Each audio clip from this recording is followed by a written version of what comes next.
Chapter 6. The Journey from Platform 9 3/4. Harry's last month with the Dursleys wasn't fun. True, Dudley was now so scared of Harry he wouldn't stay in the same room, while Aunt Petunia and Uncle Vernon didn't shut Harry in his cupboard, force him to do anything, or shout at him. In fact, they didn't speak to him at all. Half terrified, half furious, they acted as though any chair with Harry in it were empty. Although this was an improvement in many ways, it did become a bit depressing after a while. Harry kept to his room with his new owl for company. He had decided to call her Hedwig, a name he found in a history of magic. His school books were very interesting. He lay on his bed reading late into the night, Hedwig swooping in and out of the open window as she pleased. It was lucky that Aunt Petunia didn't come in to vacuum anymore, because Hedwig kept bringing back dead mice. Every night before he went to sleep, Harry ticked off another day on the piece of paper he had pinned to the wall, counting down to September the 1st. On the last day of August, he thought he'd better speak to his aunt and uncle about getting to King's Cross Station the next day, so he went down to the living room where they were watching a quiz show on television.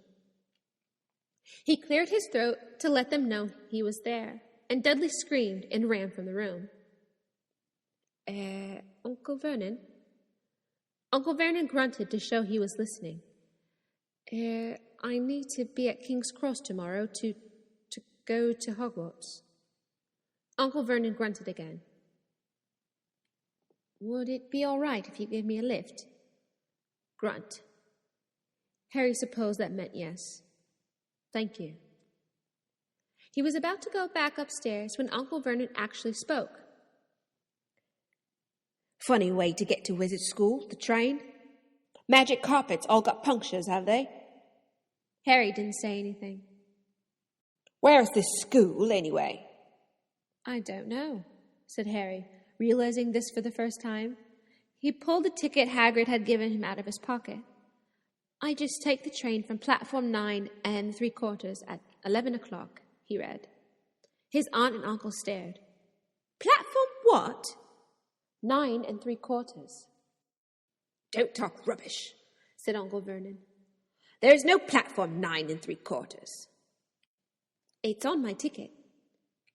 Barking, said Uncle Vernon. Howling mad, the lot of them. You'll see. You just wait. All right, we'll take you to King's Cross. We're going up to London tomorrow anyway, or I wouldn't bother. Why are you going to London? Harry asked, trying to keep things friendly. Taking Dudley to the hospital, groaned Uncle Vernon. Got to have that Rudy tear removed before he goes to Smeltings. Harry woke at 5 o'clock the next morning and was too excited and nervous to go back to sleep. He got up and pulled on his jeans because he didn't want to walk into the station in his wizard robes. He'd change on the train. He checked his Hogwarts list yet again to make sure he had everything he needed, saw that Hedwig was shut safely in her cage, and then paced the room, waiting for the Dursleys to get up. 2 hours later, Harry's huge, heavy trunk had been loaded into the Dursleys' car. Aunt Petunia had talked Dudley into sitting next to Harry, and they had set off. They reached King's Cross at 10:30. Uncle Vernon dumped Harry's trunk onto a cart and wheeled it into the station for him. Harry thought this was strangely kind of Uncle Vernon to stop dead, facing the platforms with a nasty grin on his face. Well, there you are, boy. Platform 9, platform 10. Your platform should be somewhere in the middle, but they don't seem to have built it yet, do they? He was quite right, of course. There was a big plastic number 9 over one platform, and a big plastic number 10 over the one next to it, and in the middle, nothing at all. Have a good term, said Uncle Vernon, with an even nastier smile. He left without another word. Harry turned and saw the Dursleys drive away. All 3 of them were laughing. Harry's mouth went rather dry. What on earth was he going to do? He was starting to attract a lot of funny looks because of Hedwig. He'd have to ask someone. He stopped a passing guard, but didn't dare mention platform 9 3/4. The guard had never heard of Hogwarts, and when Harry couldn't even tell him what part of the country it was in, he started to get annoyed, as though Harry was being stupid on purpose. Getting desperate, Harry asked for the train that left at 11 o'clock, but the guard said there wasn't one. In the end, the guard strode away, muttering about time wasters. Harry was now trying hard not to panic. According to the large clock over the arrivals board, he had 10 minutes left to get on the train to Hogwarts, and he had no idea how to do it. He was stranded in the middle of the station with a trunk he could hardly lift, a pocket full of wizard money, and a large owl. Hagrid must have forgotten to tell him something you had to do, like tapping the third brick on the left to get into Diagon Alley. He wondered if he should get out his wand and start tapping the ticket inspector's stand between platforms 9 and 10. At that moment, a group of people passed just behind him, and he caught a few words of what they were saying. "Packed with muggles, of course." Harry swung around. The speaker was a plump woman who was talking to 4 boys, all with flaming red hair.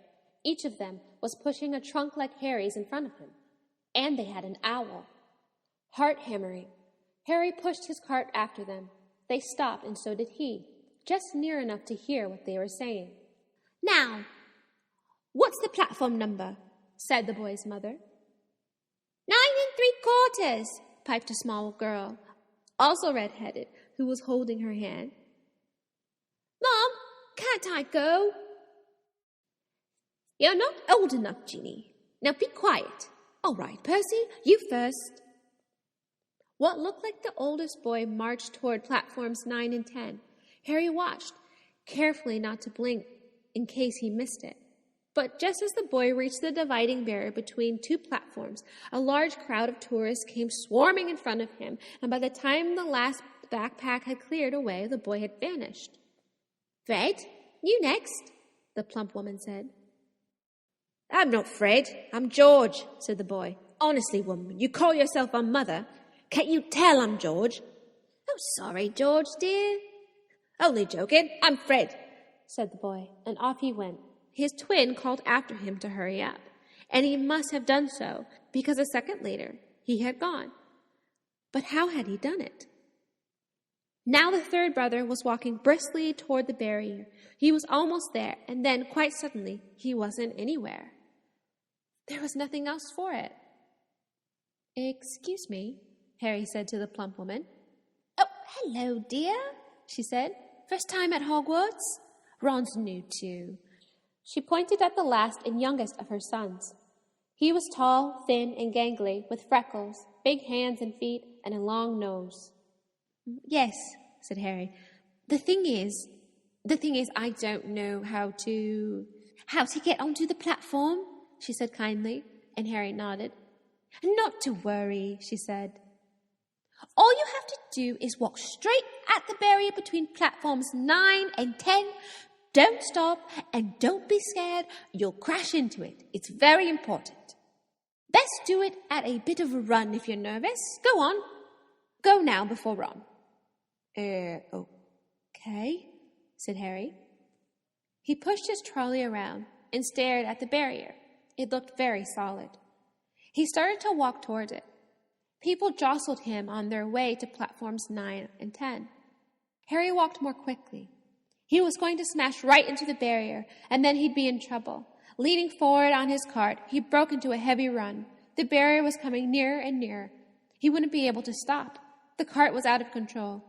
He was a foot away. He closed his eyes, ready for a crash. It didn't come. He kept on running. He opened his eyes.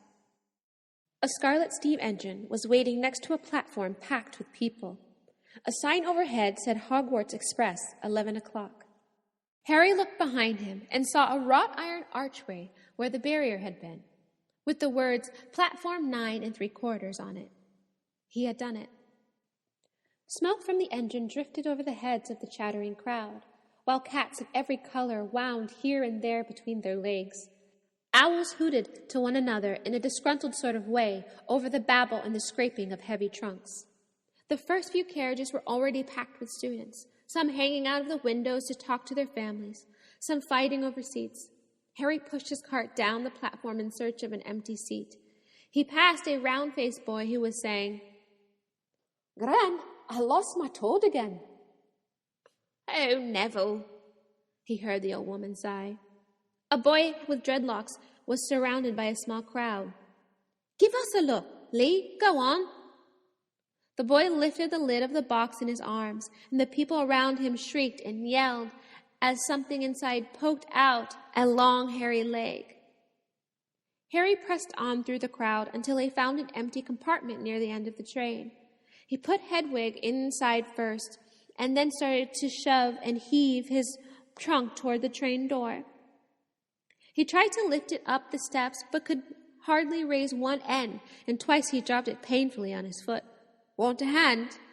It was one of the red-headed twins he'd followed through the barrier. "Yes, please," Harry panted. "Oi, Fred! Come here and help." With the twins' help, Harry's trunk was at last tucked away in the corner of the compartment. "Thanks," said Harry, pushing his sweaty hair out of his eyes. "What's that?" said one of the twins suddenly, pointing at Harry's lightning scar. "Blimey," said the other twin. "Are you—" "He is," said the first twin. "Aren't you?" he added to Harry. "What?" said Harry. "Harry Potter," chorused the twins. "Oh, him," said Harry.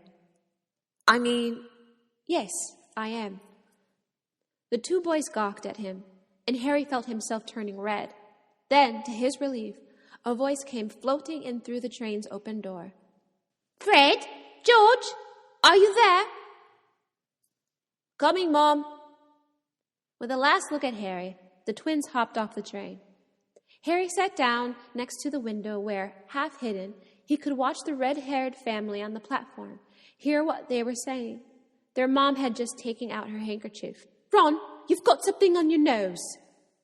The youngest boy tried to jerk out of the way, but she grabbed him and began rubbing the end of his nose. "Mom, get off." He wriggled free. "Oh, has Icky Ronald got something on his nosy?" said one of the twins. "Shut up," said Ron. "Where's Percy?" said their mother. "He's coming now." The oldest boy came striding into sight. He had already changed into his billowing black Hogwarts robes, and Harry noticed a shiny silver badge on his chest with the letter P on it. "Can't carry long, Mother," he said. "I'm up front. The prefects have got 2 compartments to themselves." "Oh, are you a prefect, Percy?" said one of the twins, with an air of great surprise. "You should have said something. We had no idea." "Hang on. I think I remember him saying something about it," said the other twin. "Once or twice, a minute, all summer." "Oh, shut up," said Percy, the prefect. "How come Percy's got new robes anyway?" said one of the twins. "Because he's a prefect," said their mother fondly. "All right, dear. Well, have a good term. Send me an Alan when you get there." She kissed Percy on the cheek and he left. Then she turned to the twins. "Now, you two, this year you behave yourselves. If I get one more owl telling me you've blown up a toilet or blown up a toilet. We've never blown up a toilet. Great idea, though. Thanks, Mom. It's not funny. And look after Ron." "Don't worry. Ickle Ronnikins is safe with us." "Shut up," said Ron again. He was almost as tall as the twins already, and his nose was still pink where his mother had rubbed it. "Hey, Mom, guess what? Guess who we just met on the train?" Harry leaned back quickly so they couldn't see him looking. "You know that black-haired boy who was near us in the station? Know who he is?" "Who?" "Harry Potter." Harry heard the little girl's voice. "Oh, Mom, can I go on the train and see him? Mom, oh, please." "You've already seen him, Ginny, and the poor boy isn't something to Google at the zoo. Is he really, Fred? How do you know?" "Asked him. Saw his scar. It's really there, like lightning." "Poor dear. No wonder he was alone. I wondered. He was ever so polite when he asked how to get onto the platform." "Never mind that. Do you think he remembers what you-know-who looks like? Their mother suddenly became very stern. I forbid you to ask him, Fred. No, don't you dare. As though he needs reminding of that on his first day of school. All right, keep your hair on. A whistle sounded. Hurry up, their mother said, and the three boys clambered onto the train. They leaned out the window for her to kiss them goodbye, and their younger sister began to cry. Don't, Jeanie. We'll send you loads of owls. We'll send you a Hogwarts toilet seat. George. Only joking, Mom. The train began to move. Harry saw the boys' mother waving and their sister, half laughing, half crying, running to keep up with the train until it gathered too much speed, and then she fell back and waved. Harry watched the girl and her mother disappear as the train rounded the corner. Houses flashed past the window. Harry felt a great leap of excitement. He didn't know what he was going to, but it had to be better than what he was leaving behind. The door in the compartment slid open, and the youngest red-headed boy came in. Anyone sitting there? He asked, pointing to the seat opposite Harry. Everywhere else is full. Harry shook his head, and the boy sat down. He glanced at Harry, and then looked quickly out the window, pretending he hadn't looked. Harry saw he still had a black mark on his nose. Hey, Ron. The twins were back. Listen, we're going down the middle of the train. Lee Jordan's got a giant tarantula down there. Right, mumbled Ron. Harry, said the other twin, did we introduce ourselves? Fred and George Weasley, and this is Ron, our brother. See you later, then. Bye, said Harry and Ron. The twins slid the compartment door behind them. Are you really Harry Potter? Ron blurted out. Harry nodded.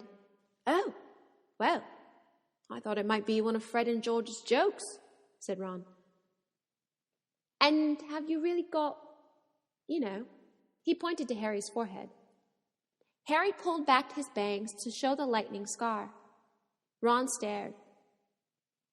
So, that's where you-know-who? Yes, said Harry, but I can't remember it. Nothing? Said Ron eagerly. Well, I remember a lot of green light, but nothing else. Wow, said Ron. He sat and stared at Harry for a few moments. Then, as though he had suddenly realized what he was doing, he looked quickly out the window again. Are all your family wizards? Asked Harry, who found Ron just as interesting as Ron found him. Yes, I think so, said Ron.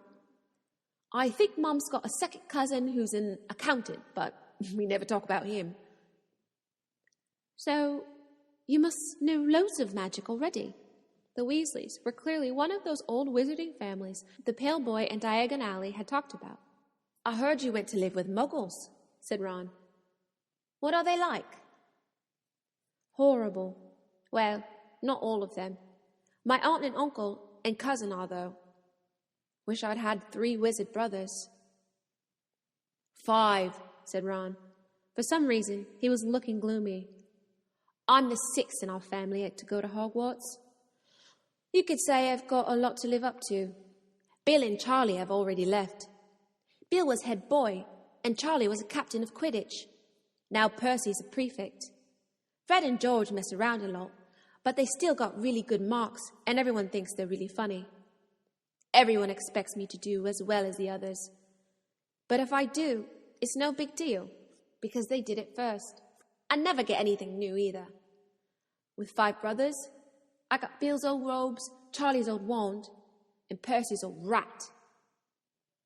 Ron reached inside his pocket and pulled out a fat grey rat which was asleep. His name's Scabbers, and he's useless. He hardly wakes up. Percy got an owl from my dad for being a prefect, but they couldn't I got Scabbers instead. Ron's ears went pink. He seemed to think he'd said too much, because he went back to staring out the window. Harry didn't think there was anything wrong with being able to afford an owl. After all, he'd never had money in his life until a month ago, and he told Ron so, all about having to wear Dudley's old clothes and never getting proper birthday presents. This seemed to cheer Ron up. And, until Hagrid told me, I didn't know anything about being a wizard, or about my parents, or Voldemort. Ron gasped. What? Said Harry. You said you know whose name, said Ron, sounding both shocked and impressed. I thought you, of all people. I'm not trying to be brave or anything, saying the name, said Harry. I never knew I shouldn't. See what I mean? I've got loads to learn, I bet, he added, voicing for the first time something that had been worrying him a lot lately. I bet I'm the worst in the class. You won't be.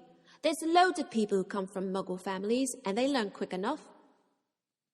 While they had been talking, the train had carried them out of London. Now they were speeding past fields full of cows and sheep. They were quiet for a time, watching the fields and lanes flick past. Around 12:30, there was a great clamoring outside in the corridor, and a smiling, dimpled woman slid back their door and said, Anything off the cart, dears? Harry, who hadn't had any breakfast, leapt to his feet, but Ron's ears went pink again, and he muttered that he'd brought sandwiches. Harry went out into the corridor. He had never had any money for candy with the Dursleys, and now that he had pockets rattling with gold and silver, he was ready to buy as many Mars bars as he could carry. But the woman didn't have Mars bars. What she did have were Bertie Bott's every flavor beans, Drooble's best blowing gum, chocolate frogs, pumpkin pasties, cauldron cakes, licorice wands, and a number of other strange things Harry had never seen in his life. Not wanting to miss anything, he got some of everything and paid the woman 11 silver sickles and 7 bronze Canucks. Ron stared as Harry brought it all back to the compartment and tipped it into the empty seat. Hungry, are you?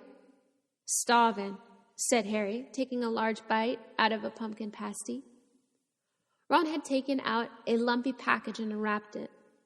There were 4 sandwiches inside. He pulled one of them apart and said, She always forgets I don't like corned beef. Swap you for one of these, said Harry, holding up a pasty. Go on. You don't like this. It's all dry, said Ron. She hasn't got much time, he said quickly. You know, the 5 of us.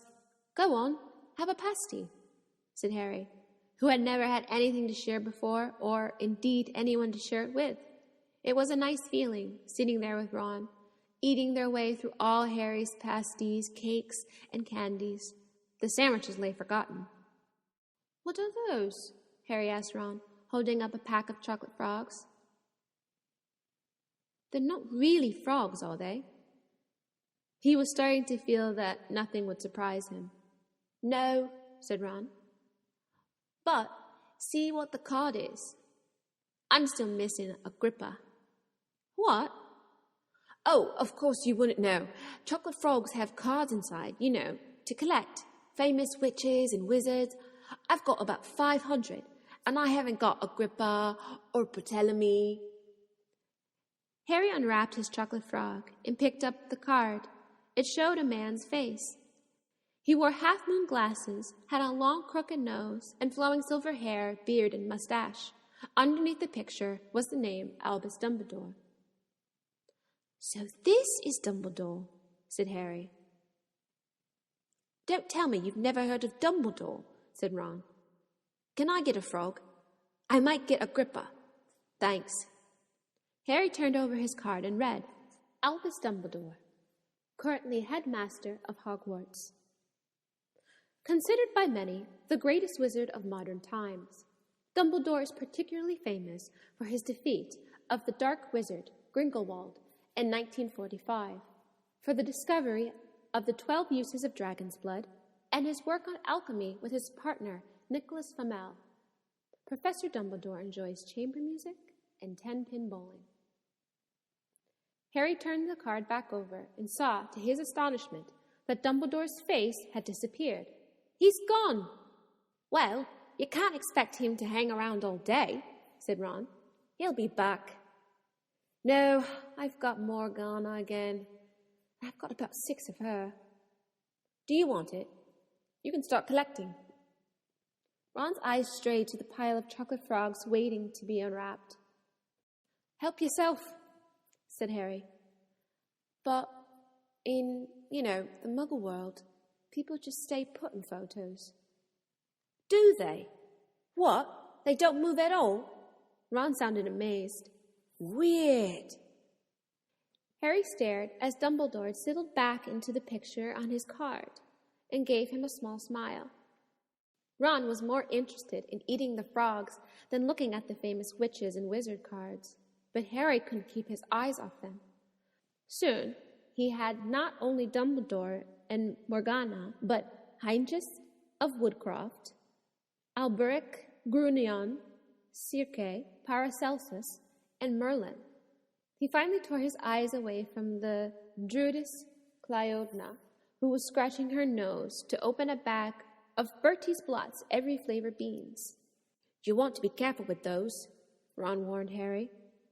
When they say every flavor, they mean every flavor. You get all the ordinary ones like chocolate or peppermint and marmalade, but then you get spinach or liver or tripe.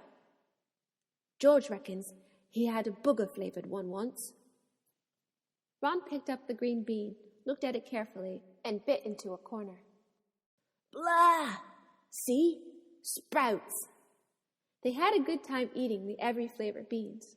Harry got toast, coconut, baked beans, strawberry, curry, grass, coffee, sardine, and was even brave enough to nibble the end of a funny gray one Ron wouldn't touch, which turned out to be pepper. The countryside, now flying past the window, was becoming wilder. The neat fields had gone. Now there were woods, twisting rivers, and dark green hills. There was a knock on the door of their compartment, and the round-faced boy Harry had passed on platform 9 3/4 came in. He looked tearful. "Sorry," he said. "But have you seen my Toad at all?" When they shook their heads, he wailed, "I've lost him. He keeps getting away from me." "He'll turn up," said Harry. "Yes," said the boy miserably. "Well, if you see him." He left.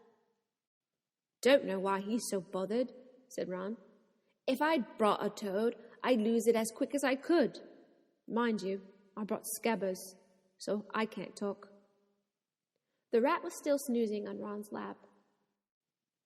"He might have died and you wouldn't know the difference," said Ron in disgust.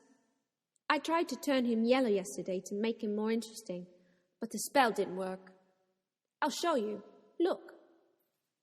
He rummaged around in his trunk and pulled out a very battered-looking wand. It was chipped in places and something white was glinting at the end. "Unicorn hair's nearly poking out. Anyway." He had just raised his wand when the compartment doors slid open again. The toadless boy was back, but this time he had a girl with him. She was already wearing her new Hogwarts robes.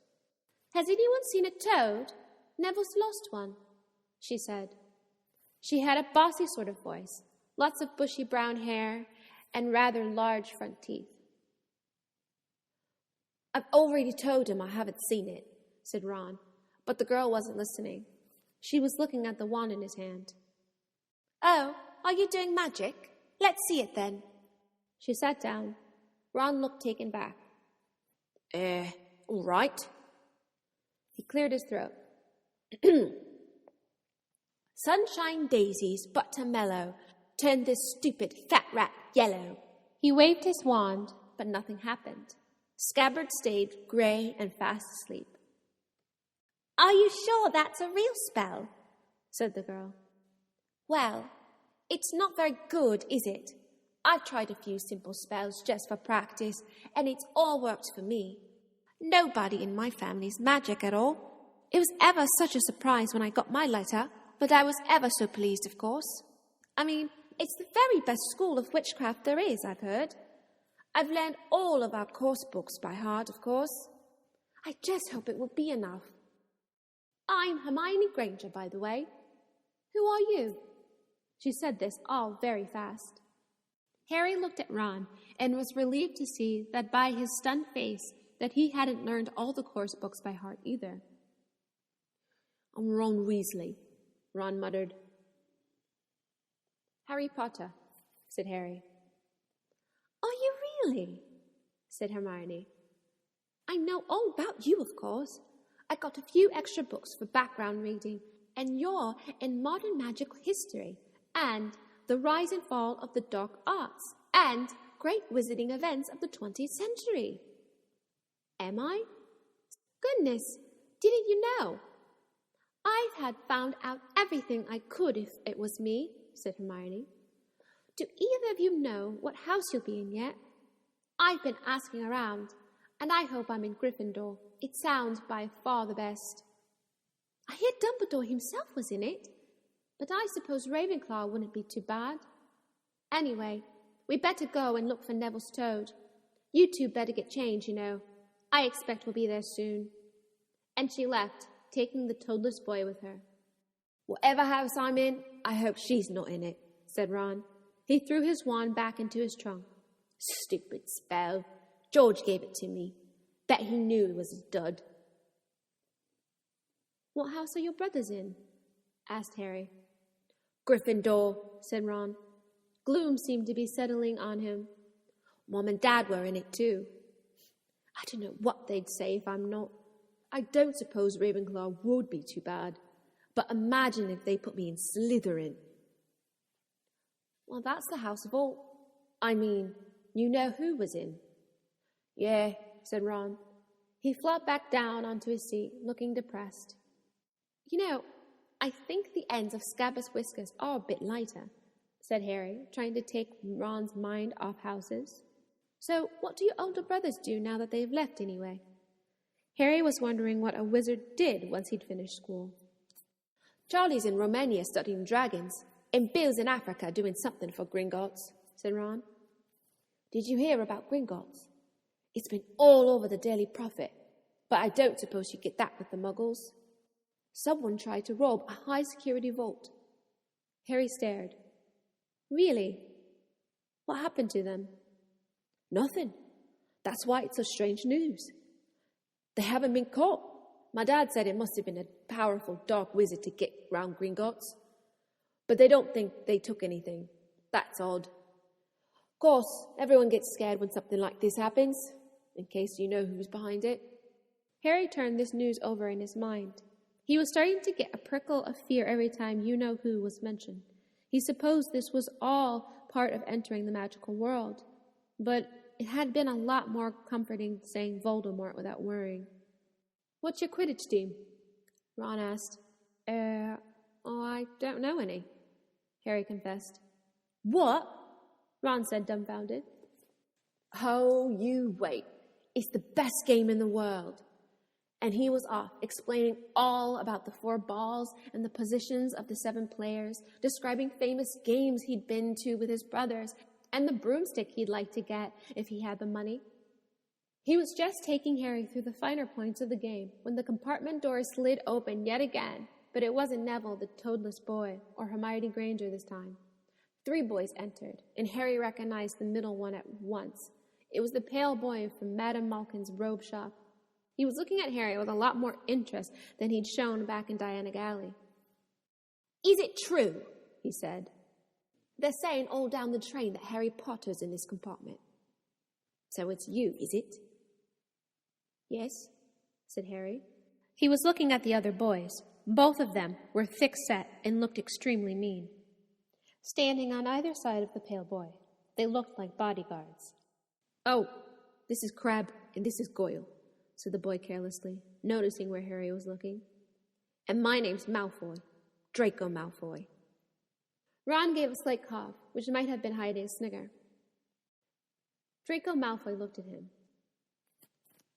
Think my name's funny, do you? No need to ask who you are. My father told me all the Weasleys have red hair, freckles, and more children than they can afford. He turned back to Harry. You'll soon find out some wizarding families are much better than others, Potter. You don't want to go making friends with the wrong sort. I can help you there. He held out his hand to shake Harry's, but Harry didn't take it. I think I can tell who the wrong sort are for myself, thanks, he said coldly. Draco Malfoy didn't go red, but a pink tinge appeared in his pale cheeks. I'd be careful if I were you, Potter, he said slowly. Unless you're a bit politer, you'll go the same way as your parents. They didn't know what was good for them neither. You hang around with this riffraff like Weasley and that Hagrid, and it'll rub off on you. Both Harry and Ron stood up.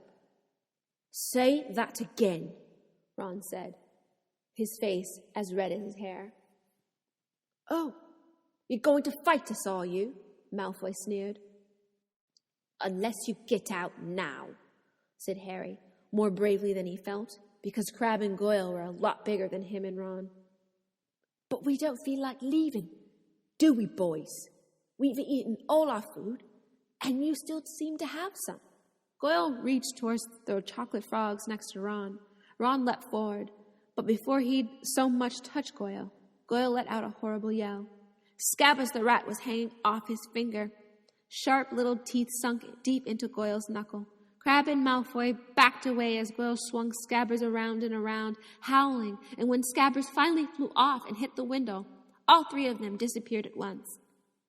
Perhaps they thought there were more rats lurking among the sweets, or perhaps they'd heard footsteps, because seconds later, Hermione Granger had come in. What has been going on? She said, looking at the sweets all over the floor, and Ron picking up Scabbers by the tail. I think he's been knocked out, Ron said to Harry. He looked closer at Scabbers. No, I don't believe it. He's gone back to sleep. And so he had. You've met Malfoy before. Harry explained about their meeting in Diagon Alley. I've heard of his family, said Ron darkly. They were some of the first to come back to our side after you-know-who disappeared. Said they'd been bewitched. My father doesn't believe it. He says Malfoy's father didn't need an excuse to go over to the dark side. He turned to Hermione. Can we help you with something? You better hurry up and put your robes on. I've just been to the front to ask the conductor, and he says we're nearly there. You haven't been fighting, have you? You'll be in trouble before we even get there. Scabbers was fighting, not us, said Ron, scowling at her. Would you mind leaving while we change? All right.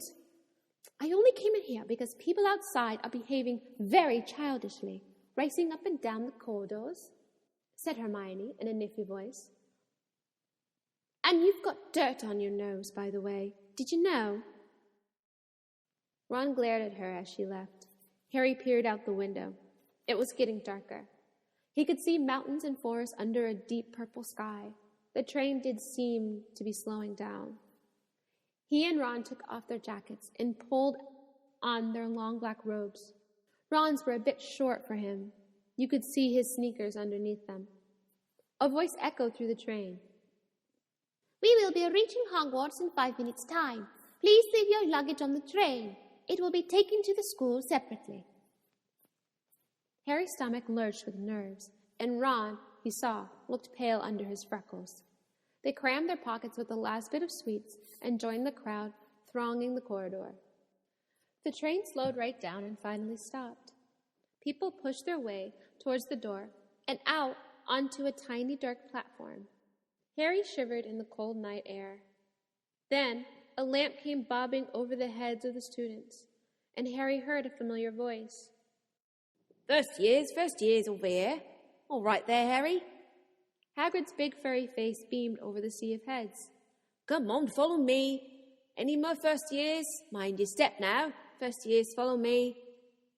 Slipping and stumbling, they followed Hagrid down what seemed to be a steep, narrow path. It was so dark on either side of them that Harry thought there must be thick trees there. Nobody spoke much. Neville, the boy who kept losing his toad, sniffled once or twice. You'll get your first sight of Hogwarts in a sec, Hagrid called over his shoulder. Just round this bend here. There was a loud ooh. The narrow path had opened suddenly onto an edge of a great black lake. Perched atop a high mountain on the other side, its windows sparkling in the starry night, was a vast castle with many turrets and towers. "No more than 4 to a boat," Hagrid called, pointing to a fleet of little boats sitting in the water by the shore. Harry and Ron were followed into a boat by Neville and Hermione. "Everyone in," shouted Hagrid, who had a boat to himself. "Right then. Forward!" The fleet of little boats moved off all at once, gliding across the lake, which was as smooth as glass. Everyone was silent, staring up at the great castle overhead. It towered over them as they sailed nearer and nearer to the cliff on which it stood. "Heads up!" yelled Hagrid as the first boats reached the cliff.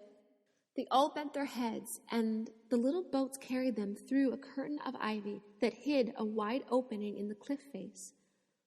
They were carried along a dark tunnel, which seemed to be taking them right underneath the castle, until they reached a kind of underground harbor, where they clambered out onto the rocks and pebbles. "Oi, you there! Is that your Toad?" said Hagrid, who was checking the boats as people climbed out of them. "Trevor!" cried Neville blissfully, holding out his hands.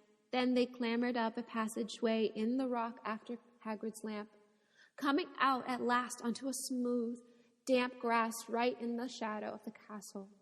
They walked up a flight of stone steps and crowded around the huge oak front door.